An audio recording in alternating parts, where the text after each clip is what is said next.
pleasure if you missed anything. And obviously, if you ask a question, you'll be able to listen to yourself. But if you're anything like me, that is something I never do because I hate looking at myself and hearing the sound of my own voice. So anyway, the option is there for you to look back if you so wish. And the agenda today, so we've got two main items really to talk through. The first one is the COVID-19 vaccination programme, a little bit about accessing primary care, and then the main item is really an open discussion after a couple of presentations about the future of Frimley Health and Care, integrated care system and its boundaries. So I'm going to kick off first of all by inviting Dr. Stephen Clark, who is our place-based clinical lead, and he's going to give us a little bit of a rundown first of all about where we are with the vaccination programme within our place. Stephen, over to you. Thanks, Martin. Can I just confirm you can hear me okay? Yes, we can, Stephen. That's fine. Thank you. Very good. So just a short little bit about the vaccination programme. We are currently vaccinating cohort 11. So for those people who just need a reminder of what all the cohorts mean, cohorts 1 to 9 are those people over 50 and those people who are thought to be at higher risk of the complications of COVID. Cohort 10 includes those people aged 40 to 50, and we are now actively going through cohort 11, which are the 30 to 40-year-olds. In line with recent guidance, the under 40s are now being offered an alternative to AstraZeneca, so that will be the Pfizer vaccine. And we've also been advised that second doses are being given a priority. So you may be, some people may be aware that historically we have been given the second doses 11 to 12 weeks after the first dose. That time frame is being brought forward a little, so people are now being offered the second dose between 8 and 12 weeks. And that is just to get through those higher cohorts, get them through that second dose as soon as possible, particularly with the awareness of the spread of the Indian variant. So it's really important to get those higher cohorts through on those second doses as soon as possible. So that's quite a lot of extra pressure on the 5 sites that are working across the North East Hanson Farnham. They're working pretty much to capacity. So there's one in each town, which means there's a really local provision for all our populations. And they, of course, are supplemented by the national sites, including the pharmacy-led site in Church Crookham. So as a group, we have delivered over 131,000 vaccines locally. And just to put some stats available, those top 10 cohorts, 88% have received their first dose, 41% have received their second. So we're really pleased with all the sites, and we are progressing really well as a place where, you know, it's a really positive story. This is always an opportunity to thank all those people who are supporting the vaccination centres, so our colleagues in the volunteer sector, all of which we really couldn't deliver the programme without your help. So once again, a real opportunity to thank everybody who is contributing to this community service. Okay, next slide, please. It's an opportunity to remind people that even if you've had a vaccine, you can still catch and spread the coronavirus. It's not 100% effective. And just mentioned the second doses are a priority, so we would encourage people whenever you're invited for a second dose, please attend. And then, of course, there's the usual hands, face, space, ventilate, and the test and trace service. Please ensure that everyone abides by these rules. Okay, so that was all I was going to mention about the COVID vaccinations. Accessing primary care is quite topical, and one of the main media coverages recently have been accusations that GP surgeries are not open for business. I want to take the opportunity to try and counteract those stories and really emphasize that GP surgeries are open, not necessarily as much as they were historically, but patients are being invited down for face-to-face appointments where appropriate, and GP surgeries really are trying to meet the extra demand that is being put upon them. It's not just primary care that is under huge pressure at the moment. It's A&E, it's ambulance services, it is across the NHS. And in fact, I heard recently that I think last week the A&E department at Frimley had its highest attendance rate ever recorded. And I'll show you some data with regards to people accessing primary care in just a moment. We're getting reports with regards to e-consults. Some people seem to like e-consults, whereas others are less positive.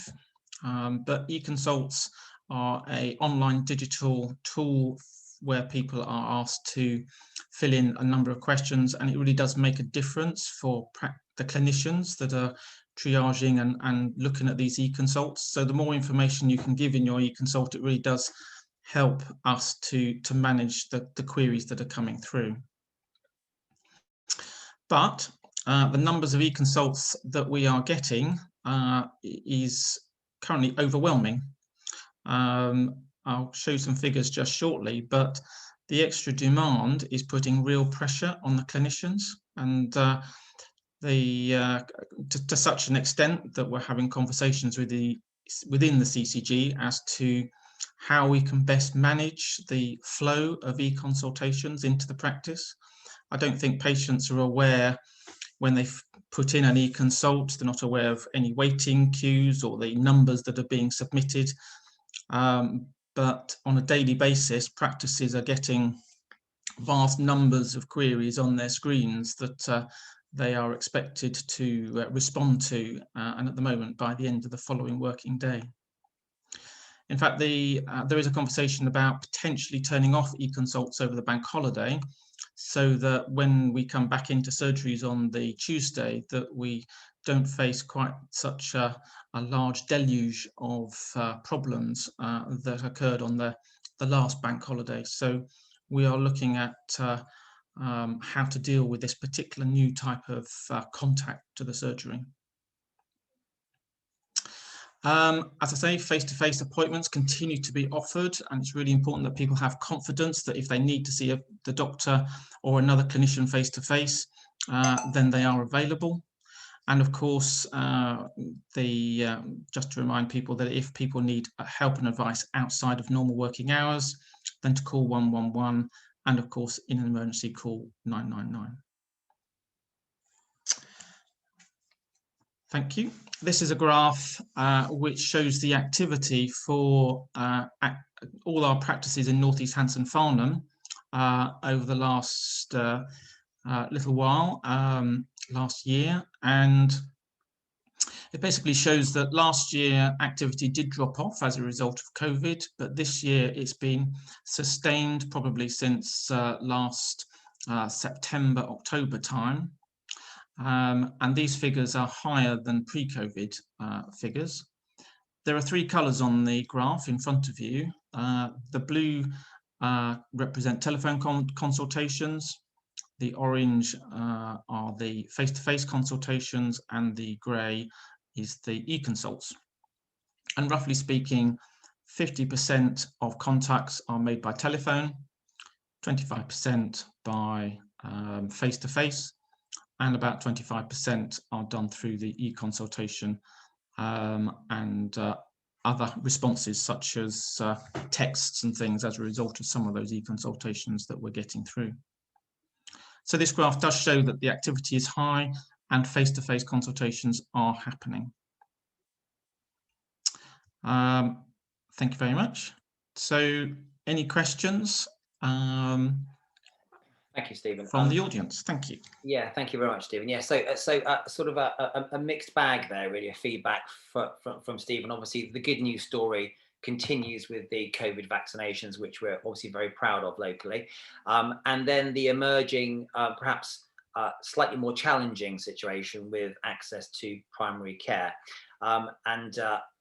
You know, I think it's a mixed reflection from patients and staff on how things are perhaps working at the moment. And that's why it's just so important to ensure we do have an open and honest conversation between clinicians and patients. And I noticed in the chat that Sophie, thank you, Sophie, for popping that in the chat box. You used e-consult, you found it very useful, with good effect, and had a face-to-face that came out of it. Sam, also, again, thank you for that. You used e-consult, got a response at the end of that day, and a prescription was waiting for you the next morning. Fantastic. I mean, that's really great. And that's how it should be, nice and slick. Those are the good news stories. Unfortunately, things don't always go like that. But obviously we're learning. It's a new process. So, you know, lots to manage there. And just a question about the vaccine. Stephen, do you want to answer this? I think we can probably answer this relatively quickly. Martin Marsh, thank you much for your comment. Is the vaccine less effective against the Indian variant? Stephen, what do we know on the ground? So, well, the advice we're being given is that there's good evidence that it is protective. I think it's time yet to tell with regards to whether or not it reduces the seriousness of COVID if you're unlucky enough to get it. And at the moment, it looks as though there's less admissions into hospital as a result of going down with COVID if you've had the vaccine. So yes, there is good protection.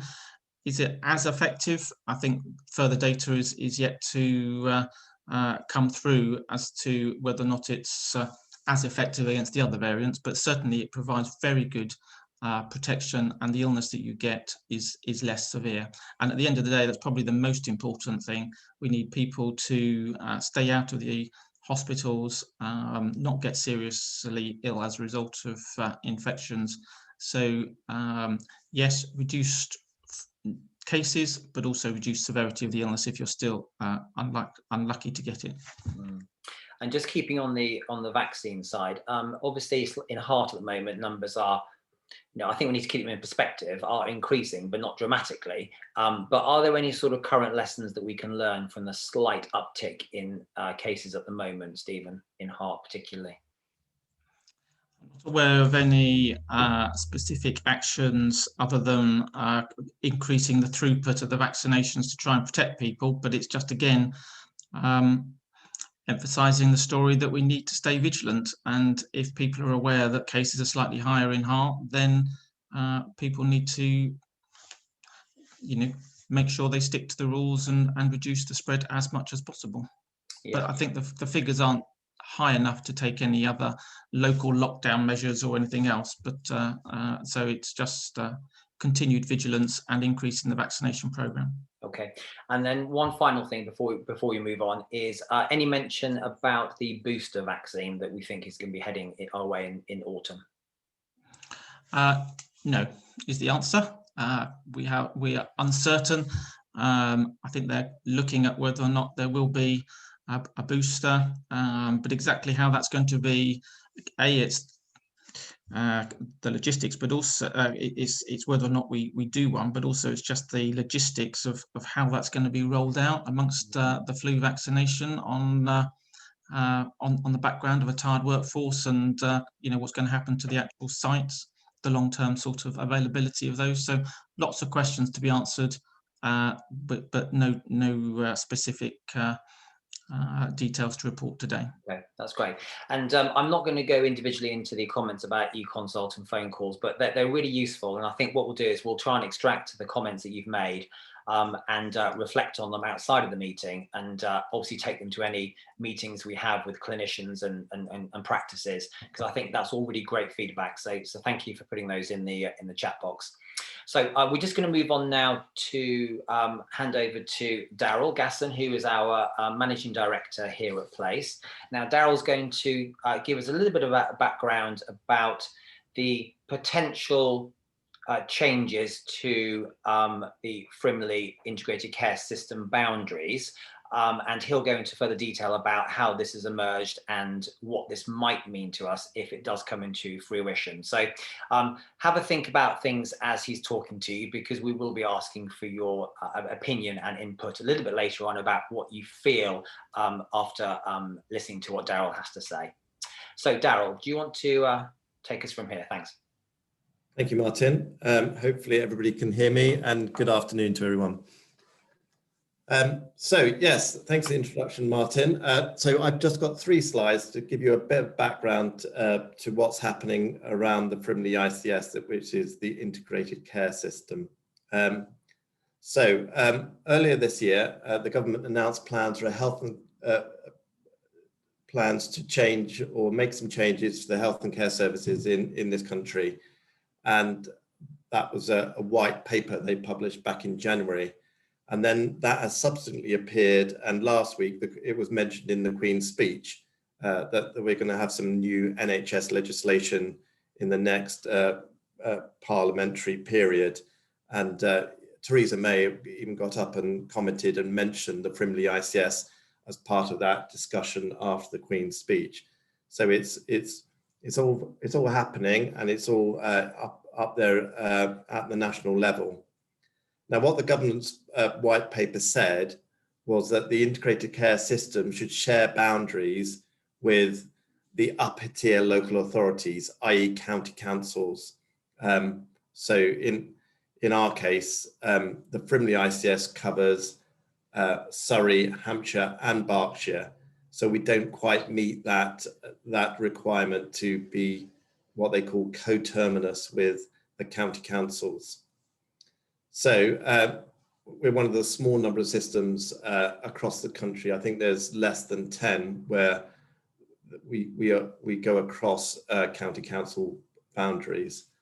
So so the proposal is that if they went ahead, that the Frimley ICS would be broken up into its constituent parts. And so we would need to go into Surrey, Hampshire and Berkshire.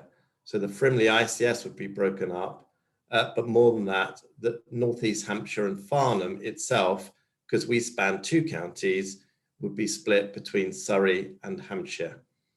So that's the likely impact of these changes if they go ahead. And just to reassure people that even though that the impact of these boundary changes would be significant, where patients get treated wouldn't necessarily change. i.e. GPs in Fleet would still be at liberty to refer their patients into Frimley if that's where they normally refer their patients, and likewise Farnham and other places too. But it's particularly behind the scenes that this would have a fairly large impact. So if you go on to the next slide. So ultimately, the decision about whether they change the boundaries of the ICS and how it impacts on North East Hampshire and Farnham rests with Matt Hancock, the Secretary of State for Health. Now he's going to make that decision, it says here, by the end of June, I believe. So as a system, we've been asked to produce a report for somebody called Edward Argar, who's the Minister of State for Health. And his job, Edward's job, is to advise Matt Hancock as to whether we should go ahead with this or not. And so as a system, as an ICS and as a CCG, we are producing a report to go to Edward Argar by the end of May. So not much time at all. Now, as part of that, we're holding a series of conversations engagement events, meetings, workshops, with a whole range of people to get their views and experiences of what the Frimley ICS has been like.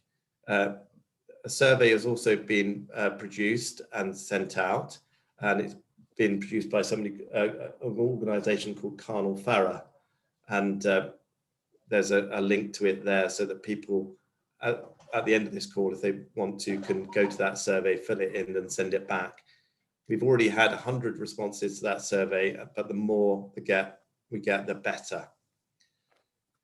So, as I said, we've got to produce a report by the end of May for the Minister for Health, Edward Argar, and the feedback from this conversation, those surveys will go into that report, which is also called an options appraisal.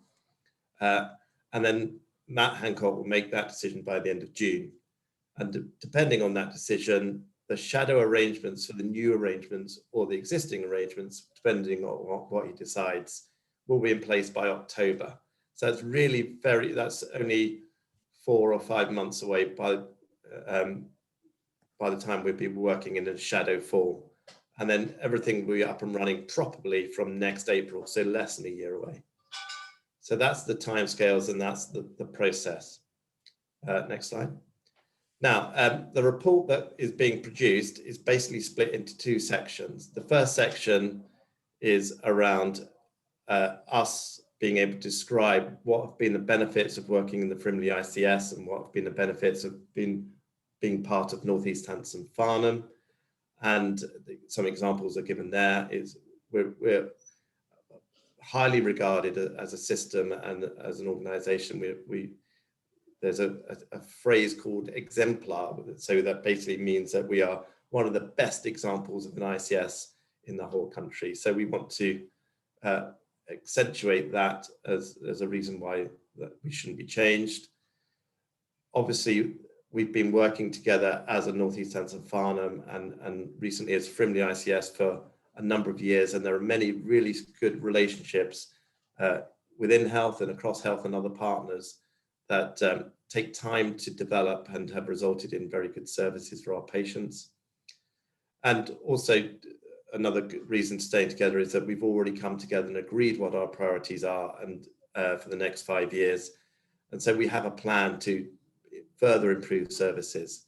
So we're up and running as an ICS, and if that was changed, that would be potentially impact on that plan. So that's the first part of the report, is to emphasise how good the Frimley ICS is. The second part is what they call the options appraisal, which basically, if Matt Hancock decides that despite everything, we're going to go with a kind of the plan to align ourselves with the county councils, then there are different options how that might be put into place. And so the report will also explore those different options and which ones are the best options and which ones are not so good options. So that's the plan. I hope that's clear in terms. It's a very short time scale. We should have the report will be finished by the end of May. We should have a decision by the end of June, and we'll all be up and running in shadow form by October. But it's actually, obviously, it's a very crucial decision. It's close to our hearts in terms of the way we're organised and the people we work with. And so we wanted to share that with you today. I'll pass back to Martin. Yeah, thank you, Daryl. Yes. So a lot of information, and as I think as Ian mentioned in the chat, this has come upon us very quickly. And I think it's all been systems go in trying to formulate a plan that would suit both the system and ultimately the patients, obviously, the best. I'm just going to now sort of take this thought process and ask 3 individuals just to really give us their reflections on how they think this might affect things that are close to their heart. So what the first area is obviously Farnham particularly has a risk of having significant changes through these boundary changes. And with that in mind, I'm just going to invite David Brown, who is a GP in Farnham, and he is our clinical director within the Farnham locality. Just to ask David, what does he think about this, and just to give us some of his reflections, please, to date. David, are you there? I am. Thank you, Martin. So yes, I've been GP in Farnham for 24 years, something like that. So been around a long time. And when I found out about this boundary issue, I was very concerned about the impact that might have. And this is on the background of a 7-year history of us working together for the benefits of our patients and our staff across North East Hants and Farnham. And actually going back further than that, we've worked with our colleagues in Surrey Heath and Hart Rushmore, going back a lot further than that, 20 years, I think, 15 years, something like that. So we were concerned about this imposition of the change in boundaries and us being moved into different areas. So the history is this cooperation we've had. The cooperation's included engagement with patients who feel invested in our services. So during the time of Vanguard with North East Hants and Farnham CCG, a lot of work was done, and a lot of, certainly in our patients in Farnham, feel invested in the services that came out of that process. And to take on Ian's comment, I think, or someone's comment, the boundaries don't matter. We've proved that the boundaries don't matter. Integrated care works in our ICS despite of the boundaries. And the CCG achieved its Vanguard status on the back of having to demonstrate that you could do this kind of work regardless of the boundaries. And it does seem slightly ironic to me as a GP in Farnham that we would be potentially moved into Surrey Heartland's ICS where they don't do any integrated care, and yet we are doing it. So, that's a frustration for me. My concern is that there are risks to how we function going forwards.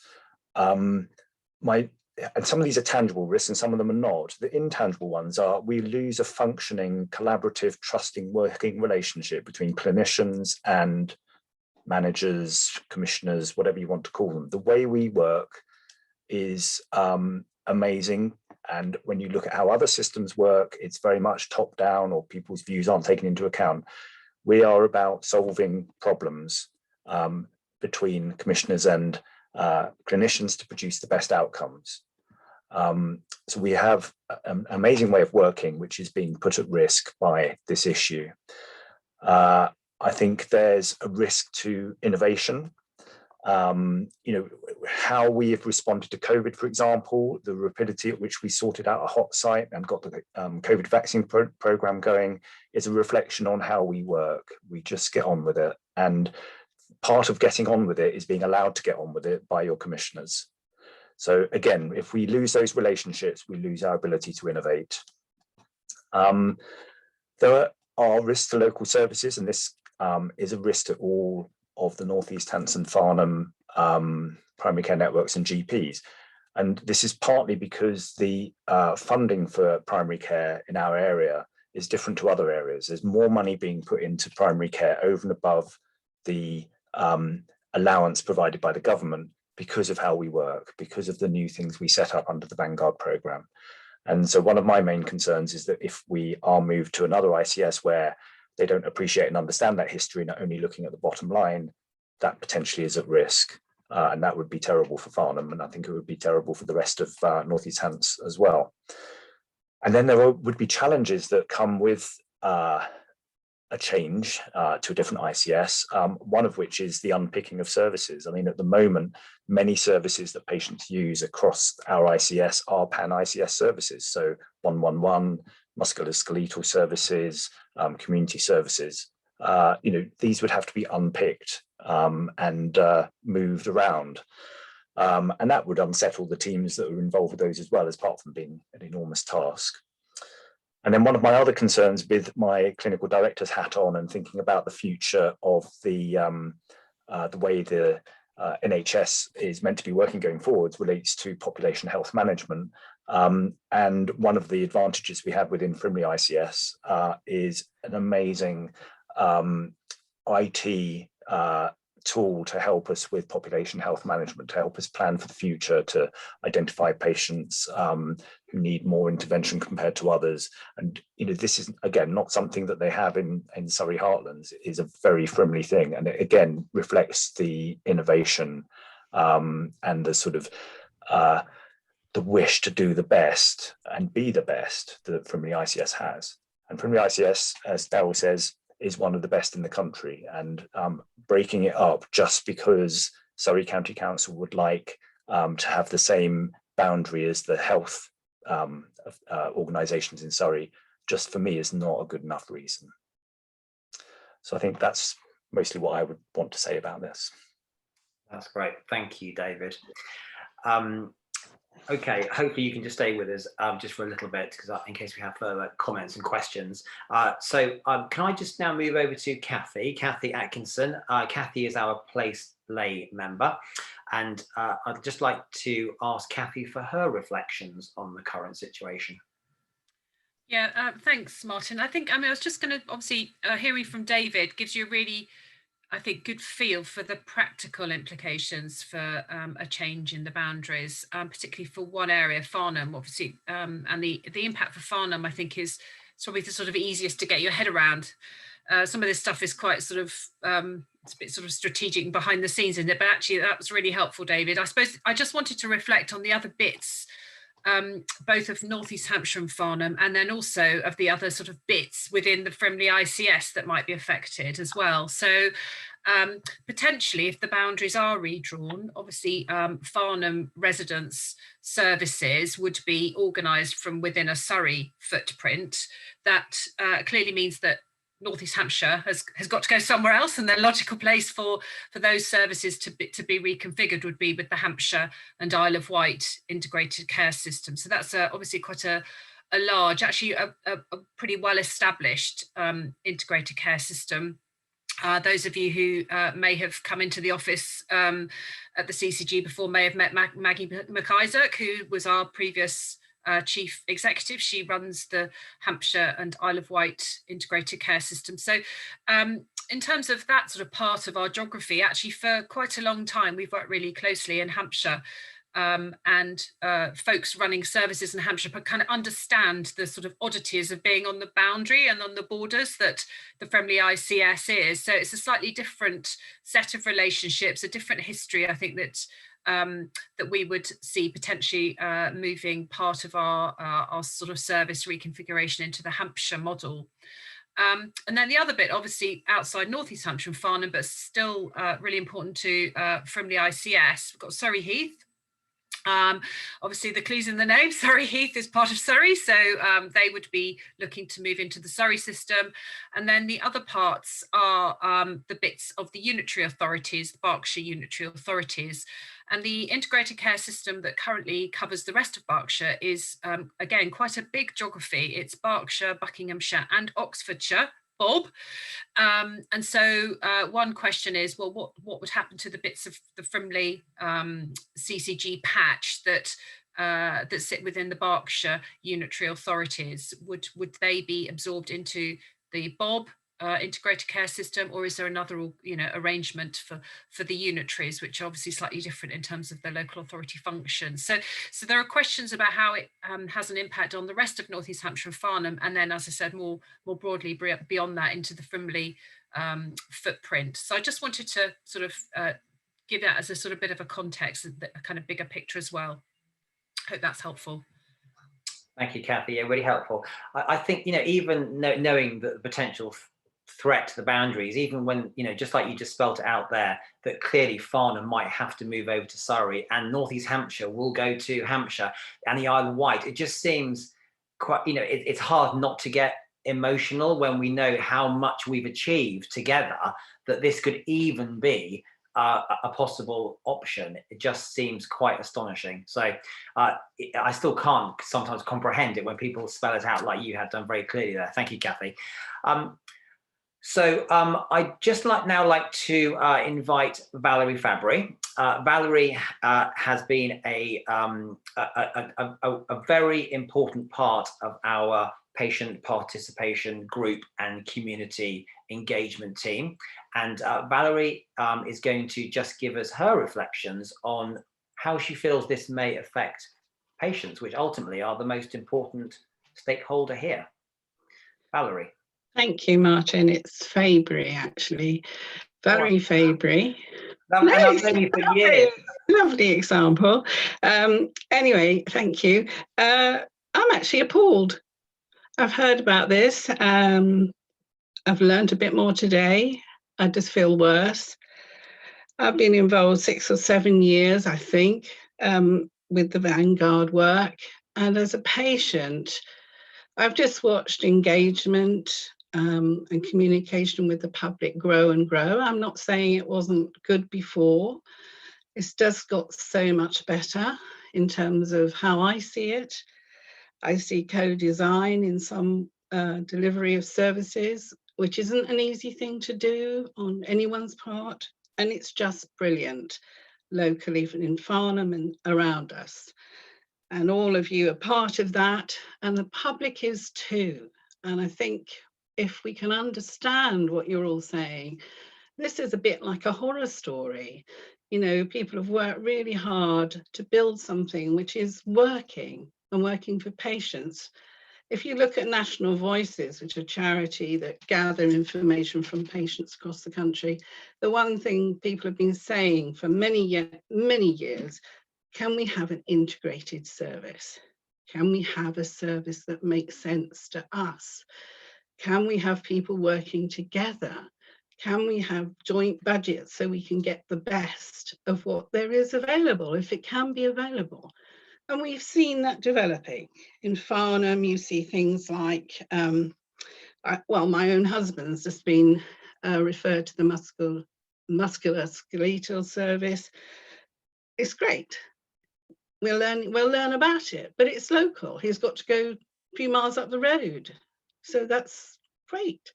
I'm terribly worried, actually, about the effect on staff. What this will do, I mean, already it must have created anxiety at a time when everyone's a bit worn out and confusion. And it's hard to make sense of it. And if you can't make sense of it, those like yourselves and others, I guess, who have to put it in place if it goes ahead, will really struggle and we'll probably go backwards. And I think that's such a pity, and I don't think the public will be happy about this at all.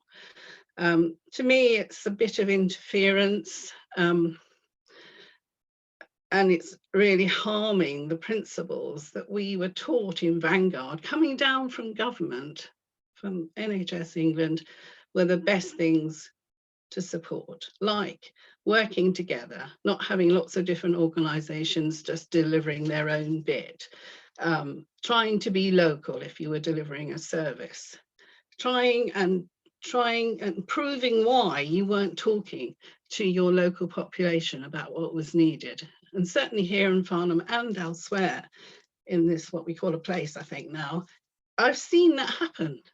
And I have seen people taken notice of. And I'm not saying that with sort of, oh, aren't you all wonderful? I'm saying that's normal. Should be how it is. And I see that's the way you think now. So at the moment, I am totally against this idea. And I think every patient and member of the public I talk to would say the same. That's all I've got to say. Thank you, Valerie, and well said. Thank you very much. And let's not forget all these potential changes are happening on the back of a global pandemic. Is it really great timing? Anyway, so you've heard from 3 valued people there, and this is where we want to hopefully get some of you guys involved now for the last sort of next 10 minutes or so. So an awful lot to take in. We understand that. And for some of you, the first time you've heard this, so probably a little bit shocked. Some may have heard it before and perhaps would like to share their views, their opinions. Thank you for popping some things in the chat box. I'm going to there are 4 questions down there, which really I think you can read. I won't read them out to you. I think, have a read of those. Are there any of those that you feel now you want to make comment on, or even perhaps pop your hand up and we can call you in and you can pose the question to the panel? or if you feel comfortable, pop it in the chat, and Kaylee, who's behind the scenes, will pick this out, and we can highlight that. So please do get involved. I'm just going to pick one out and then ask David just to make comments. So Ian did ask about, if we do this and we are going to put on an integrated effective system, does this really not need to be along county boundaries? David, do you want to, I know you've written something in the text, but do you want to actually just verbalize that? Yeah, I mean, it doesn't need to be along county boundaries. I think that the argument from Surrey County Council will be that they only want to negotiate with one health system. But actually, if you look at integrated care, it works because it works at a local level.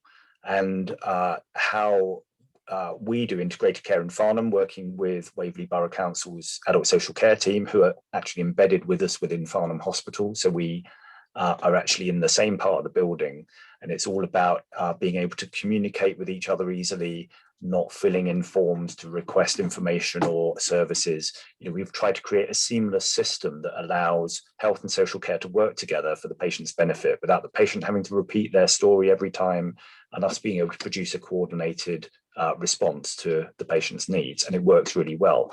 Now in Surrey Heath, they have a similar but slightly different system, but they've demonstrated that working with their borough council, they can do the same. And of course, Waverley, Farnham's the biggest town in Waverley, but it's not the whole of Waverley. So what we're doing in Farnham is not being done in other parts of Waverley. It doesn't, the boundaries don't matter.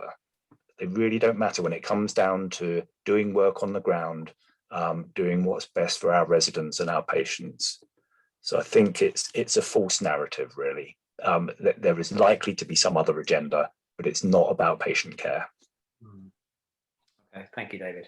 And I think something that would be good to know is that actually the answer to the last question: what evidence do we have to demonstrate that we do have a successful system? And I think obviously information is being gathered for Matt Hancock's sidekick, but I just wonder if Daryl or Kathy could just make comment on things that perhaps are being pulled together, which demonstrate how effective the current system is. I don't know in terms of what the report and the consultancy that's drawing together the report, but I'm really, really keen that we have patient stories in whatever's going into the government ministers making this decision. In a way, David, your point about boundaries don't matter could kind of work against us, because people could say, well, in that case, we'll structure you as we like. But actually, I think in a way, what we've shown is that with the Frimley ICS, we've tried to create a system that works for patients rather than a system that works for bureaucrats.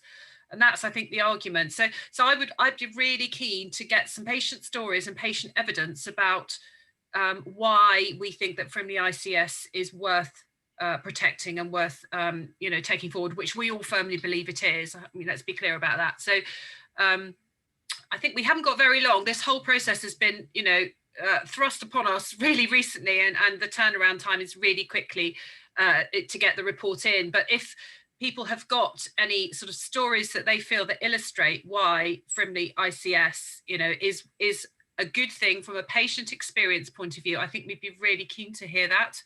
And to try and see if we can find a way to get that into the report that goes in, because patient flows and numbers are all very good, but actually it's at the end of the day, it's the patient experience and how patients feel about the services they get that's the most important thing. Okay, thank you, Kathy. I'm just going to bring in Lauren Pennington. Are you there, Lauren, who I think would like to just answer that point as well?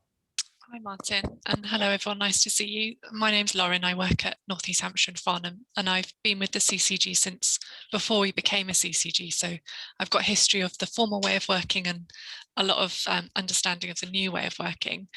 And I think David mentioned quite a few things that make Frimley different. And so when we think about the successes, one thing that I think is really obvious is how ahead of the curve we are compared to national policy and the other areas around us.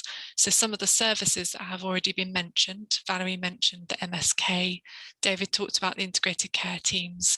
These are things that other areas haven't got or are only just getting, yet we've had them in our area for many years. So being able to compare how far ahead we are, I think is one way of showing the success when compared to the other local areas. Okay, thank you, Lauren, for that. I'm just going to invite Janice in now, Janice Clark, who I think has been patiently waiting to speak. Janice, are you there? Yes, I'm here. I don't know if you can hear me. Yes. Yes, we can. Thank you, Janice. Yeah. Yes, thank you. Yes, I've hated every minute of the 7 years that I have been dragged from my borough, which is Guildford, into a CCG, which was Surrey Heath, which purports to talk about Surrey Heath and only works with Surrey Heath Borough Council and not my borough council, Guildford. We both are in Surrey County Council. We know the importance of social care, which is delivered through the local authority, not borough and districts. And that's absolutely vital for the future of an integrated care system. These integrated care systems are supposed to be integrated local authorities and NHS bodies working with providers.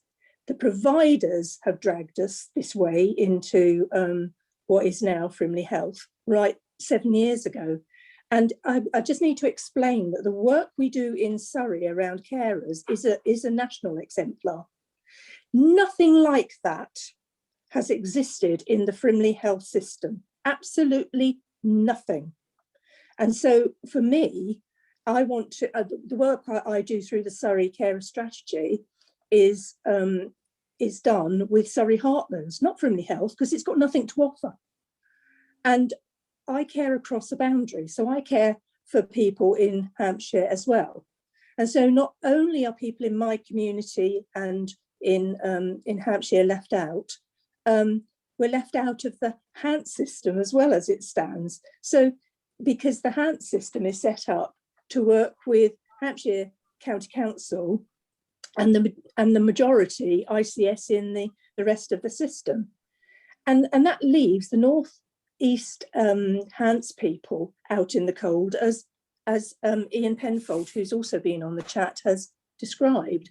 And for me, the best thing that could possibly happen would be for me to join my county, join my borough, and go back to working in the natural community that I live in here, not some mythical local community that you have contrived to put together. That's what it means, living in communities that don't work for you. Okay, Janice, thank you very much for your reflection. Very important to hear. Thank you for that. I'm going to just, in the interest of time, I've got two more people I know would like to speak. I've got Pamela, and then I've got someone called D4, who I'm not sure who D4 is, but Pamela, would you like to speak first? Yes, please. Yeah, I would just like to know where Yateley fits in all of this, because Yateley, I know some people have been saying that, you know, the boundaries don't matter, but like Jan's just said as well, like where she's partly in Surrey and Hampshire, we all seem to be being left out of the system. So do I come now under more like Berkshire way, because we've, you know, integrated, or do I still come like under the Frimley, you know, ICS? Okay, so Kathy or David or Daryl, do you want to make a comment on that? I can say something that the way that integrated care is working in Yateley works extremely well, because they have a lot of advantages in being a single practice and a single primary care network and within a single county. So I think you don't need to worry about how that works from your point of view. Yes, it's another area that's on a border with Berkshire, just as in Farnham we're on a border with Hampshire. So it has its own challenges. But Yateley as a group, if the ICS was to be broken up, would end up with the other Hampshire areas going into the Hampshire ICS. But what you get in Yateley shouldn't. You know, as things are now, it works in Yateley because of how we've set things up across the whole of the old North East Hampton Farnham area. Yeah, because we come under Hart, don't we? Martin, it might be also worth mentioning, Yateley is part of Hart, and I don't know if they're on the call, but certainly the Hart District Council, Rushmore and Waverley are all supportive. So they actually work from a local authority perspective. And certainly they have, they're part of what's called our place-based committee, where we all sort of meet together. And again, they have an option of pulling us in opposite directions, but they are very supportive of the Frimley ICS staying together. So that where local authorities are working with local populations, representatives of those local authorities are vocally supportive of the Frimley ICS staying as it is. Okay. And they feel, although we would all work if the boundaries were there, we would put things in place, their preference is to keep things as they are. So they represent Yateley, Hart would represent Yateley, and Hart would represent Fleet. Hart would prefer other communities within Hart to be all in one system. So there are some boundary issues that we still need to work on and improve. So there's not to say that more work needs to be done, but we are at a very good place already. And with the relationships we have, we're confident we can get better services and better integration. But I just wanted to say that local authorities are supportive of the ICS, the Frimley ICS, staying together. Okay, thank you, Stephen. Is D4 there, please? I'm just conscious of time, so if we can keep it as brief. So I've got a few other comments from other people just to make. So D4, are you there? Whoever D4 is? No. Can you hear me? Oh, hello, D4. Hi. Hello. Are you in outer space? Sorry? Are you in outer space with your background? I'm very sorry. I'm not great with the technology. I apologize if I'm in outer space. I don't quite know how to get rid of that. Hello. Sorry, hello. I'm not great with Zoom, so I shall just do my best to be. No, you're doing fine. What would you like to say? What would you like to say? I am joining today representing Branches Mental Health Support Network, which is a small mental health charitable organisation which covers this whole sort of patch. And in terms of the boundaries, I've been involved in this discussion since 1997, so that's about, I don't know, 24 years or something. Going back to when there was a Blackwater Valley local health authority, and the current Frimley Park area almost reflects what that used to be. So we've gone through this big sort of change and back to almost where we were before. From the point of view of what I hear from local people, my own experience as a local resident, and what we hear from our members at Branches, is this integration has been a real benefit. Given the area that we cover at Branches, the biggest proportion of our members come from Rushmore. The second biggest number come from Surrey Heath, and they don't care that they're in different counties. They access our service because it works for them. It's easy in terms of local transport. There's a natural flow of the population. And the idea that that might be sort of broken up again, I think for most of them, I'm sure there's always people with different views, but I think for most of them, it kind of makes sense to have services based around your local general hospital. So that being Frimley Park. And so this integrated care system has worked well for the people that we deal with on a daily basis. So that's just a comment I wanted to make about that. Also, I was wondering what comment the CCG might have about all the local services that have been lost recently in terms of mental health. There's been something of a massacre of local third sector services. So we've lost the Community Access Project, the Sanctuary Supported Living drop-ins, the Amigo project, Breaking Barriers. And I've not heard that discussed at all in any of the commissioning meetings or mail shots or anything like that. So I just wondered, because obviously all of those services were being accessed by people. And that's quite a lot of services to lose in a short space of time. And some of that directly affects our members. Thank you very much for that. So does anybody like to comment on that? I'm conscious that we've now reached 2 o'clock, but I'm going to break the rules here and probably say we can go on for an extra 5 minutes if that's okay with everybody, because it is just so important, this. So would anybody on the panel or who's spoken just like to reflect on what's just been said? Otherwise, we will go to Ian Penfold, who also would like to speak. Should we go to Ian?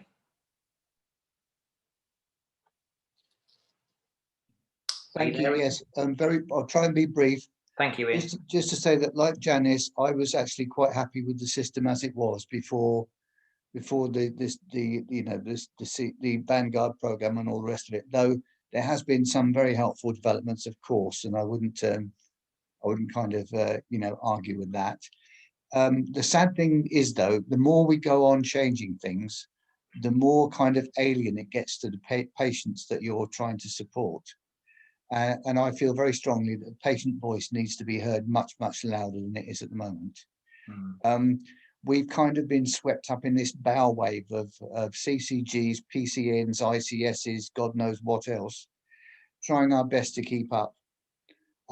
And we've been quite worried about that. And it's kind of a bit, I shouldn't say a bit right, that you are all now complaining about further changes, because you're now experiencing some of the anxieties that patients have for the last few years about the changes you've been foisting on us. So sorry, I'm not going to be unkind there. It's just a statement of fact. And finally, just to say that social care is based on county lines. It's based on the county council accountability to taxpayers in that county. So you therefore cannot align health and social care and county services unless you work on the same, I don't care what boundaries, but they have to be the same boundaries. Currently, I believe that our contracts come from all over the place, across several counties, depending on whether you're talking about physical health, mental health, or various specialist services. So I don't envy you. I appreciate it's extremely complicated, but I just wish the patient voice was louder heard in the room. Thank you. Thank you, Ian. Thank you very much. Okay, I think we are going to have to draw it to a close now. So thank you very much.